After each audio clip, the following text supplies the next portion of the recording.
Fala aí, galera histórica, tudo bem com vocês? Eu me chamo Rodrigo Bastos, sou professor de História e hoje iremos falar de uma carta muito conhecida da Princesa Isabel que está rolando aí na internet. As pessoas divulgam demais nas redes sociais. Mas afinal, será que essa carta é verdadeira ou será que essa carta é falsa? Vamos descobrir juntos, mas antes de qualquer coisa, roda a vinheta que a gente já vai conversar.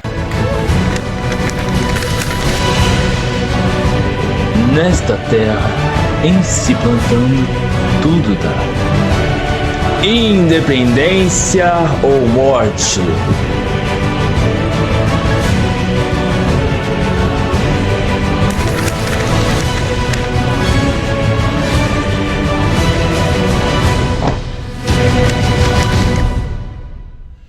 Se você já se interessou pelo vídeo, já deixa seu like aqui embaixo.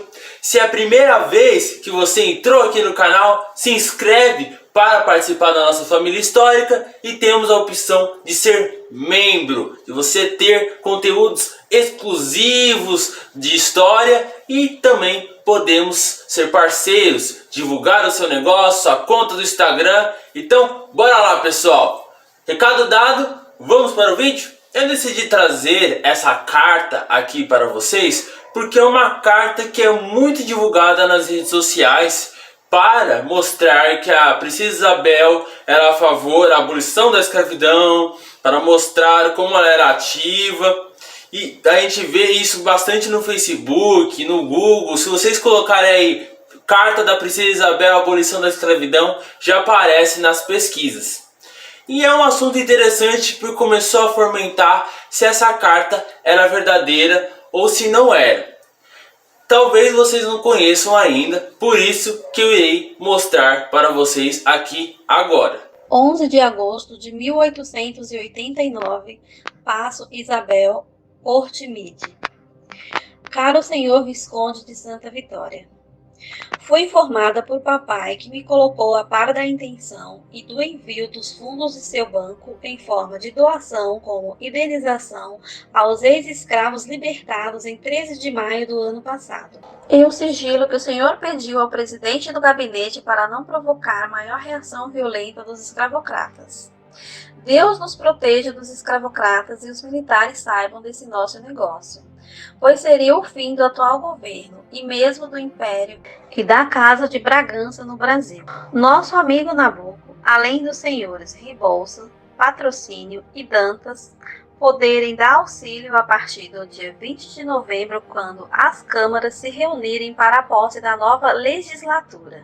Com o apoio dos novos deputados e os amigos fiéis do papai no Senado, será possível realizar as mudanças que tanto sonham para o Brasil.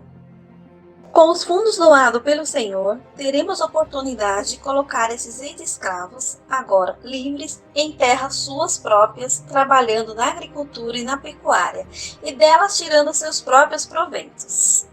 Fiquei mais sentida ao saber por papai que esta doação significou mais de 2/3 da venda dos seus bens, o que demonstra o amor devotado do Senhor pelo Brasil. Deus proteja o Senhor e toda a sua família para sempre. Foi comovente a queda do Banco Mauá em 1878 e a forma honrada e proba, porém infeliz, que o senhor e seu estimado sócio, o grande Visconde de Mauá, aceitaram a derrocada. Segundo papai, tecida pelos ingleses de forma desonesta e corrupta. A queda do senhor Mauá significou uma grande derrota para o Brasil. Mas não fiquemos no passado, pois o futuro nos será promissor, se os republicanos e escravocratas nos permitirem sonhar mais um pouco. Pois as mudanças que tenho em mente, como o senhor já sabe, vão além da libertação dos cativos. Quero agora me dedicar a libertar as mulheres dos grilhões, do cativeiro doméstico, e isso será possível através do sufrágio feminino. Se a mulher pode reinar, também pode voltar. Agradeço vossa ajuda de todo o meu coração e que Deus o abençoe. Mando minhas saudações à Madame, a Viscondessa de Santa Vitória e toda a família. Muito de coração, Isabel. Esse documento foi encontrado em 2007 no arquivo pessoal da família do Visconde de Santa Vitória e atualmente fica no Museu do Visconde de Mauá, o nosso Barão de Mauá. E você vai ver que é muito utilizado por muitas pessoas, muitos sites de história para falar da Princesa Isabel. Só que os historiadores, os pesquisadores, os próprios biógrafos da Princesa Isabel começaram a pesquisar e analisar a carta e perceber que há algumas incoerências que não deveriam ter. E eu vou falar algumas delas para vocês. A primeira delas, a assinatura. No final da carta, se vocês perceberam, ela assina Isabel. E ela não costumava assinar Isabel, até mesmo porque ela era casada com o Conde Deu. Então ela costumava assinar como Isabel Condessa Deu. Então isso não era comum. Você não vê em nenhuma das cartas dela, até mesmo para a família dela, para o pai dela, Dom Pedro II, para a irmã Leopoldina, não havia razões para ela assinar apenas com Isabel. E existe um outro agravante ainda, que o documento original, na parte da assinatura, tem muitos borrões aos redores da assinatura, parecendo que foi forçada, não parece que foi assinada à mão livre, parece que é uma cópia, colocaram um papel em cima e transcreveram, forçaram até sair no outro papel. Então, especialistas que mexem com documentos costumam analisar isso e falar que é estranho ter esses borrões em volta da assinatura dela.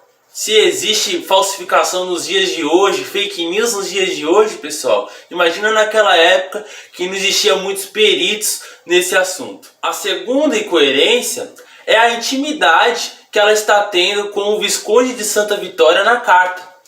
Não há nenhum documento, não há nenhuma carta mostrando que eles eram íntimos. Na verdade, não há cartas da Princesa Isabel para o Visconde de Santa Vitória. Então, como que ela teria tamanha intimidade da forma que ela está tendo na carta, falando da esposa, falando das filhas dele, falando do pessoal dele, sendo que a coisa mais íntima na época, não existia o WhatsApp, pessoal, não existia redes sociais para você conversar com a pessoa, telefone. A carta era o modo mais íntimo que uma pessoa poderia ter com a outra. E se não existe essa documentação, só existe essa que acharam, como que ela seria tão íntima com uma pessoa a ponto de não assinar o nome dela da forma que ela assina até mesmo com familiares e tratar a pessoa como se fosse da própria família?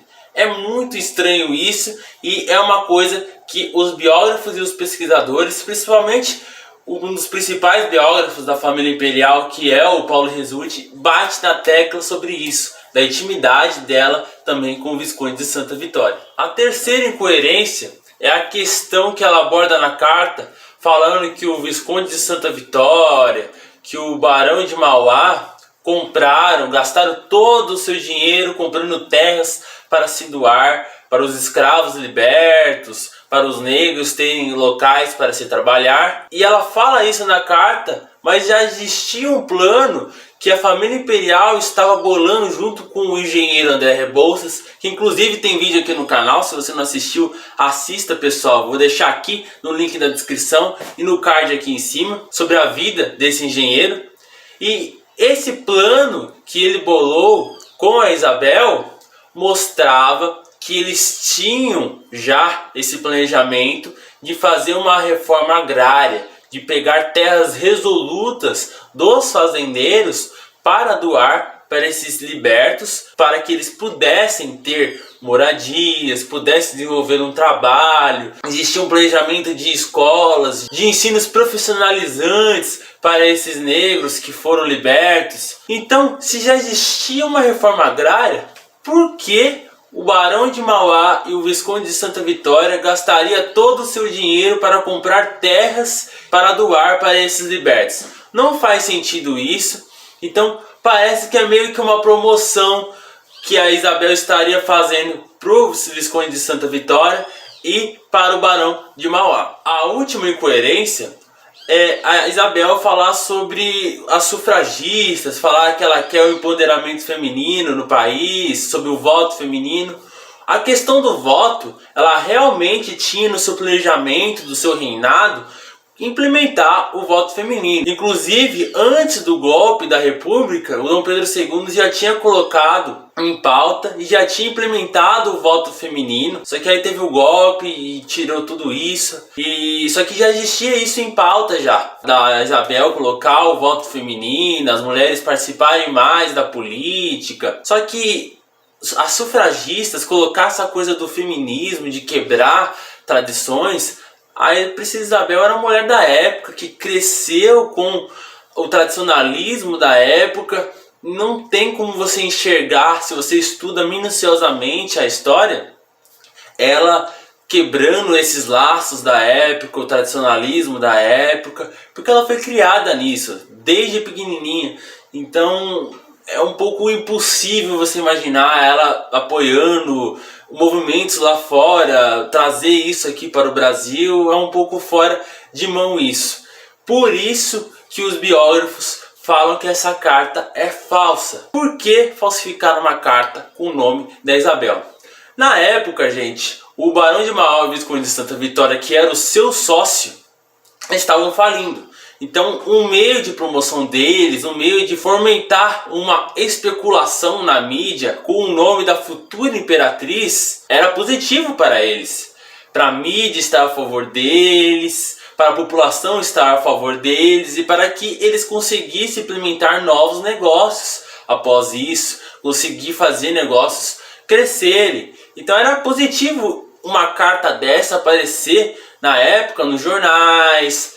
Então parece, pelas pesquisas, pelas observações, que foi uma carta mesmo falsificada com o nome da Princesa Isabel para promover os dois. Mas isso não significa que o conteúdo da carta, ela falando dos planejamentos que ela teve com o Nabucco, o Rebouças, o patrocínio, não fossem verdadeiramente as vontades da Princesa Isabel. Isso se mostra, se vocês forem pesquisar, que ela tinha sim planejamentos de o que fazer com os ex-escravizados, com os recém-libertos. Só que a carta é falsa, a gente tem que falar a verdade. A gente não pode também querer apenas promover com uma carta falsa. Não existe esse documento é falso. Mas sim, gente, haviam planejamentos na época.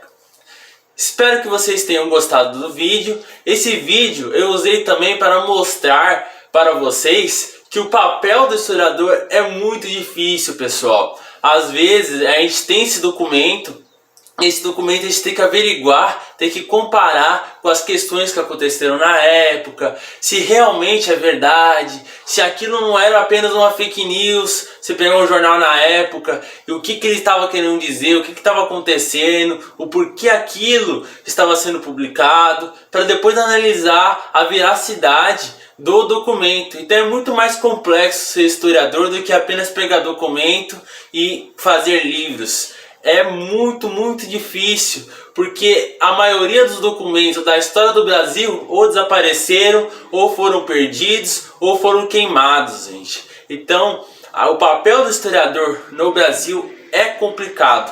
Historiador em geral, a profissão é muito difícil pelo fato dessas coisas. E eu quis mostrar um pouquinho para vocês. Um grande abraço. Fiquem em paz e se superem sempre. Estamos juntos. Até a próxima.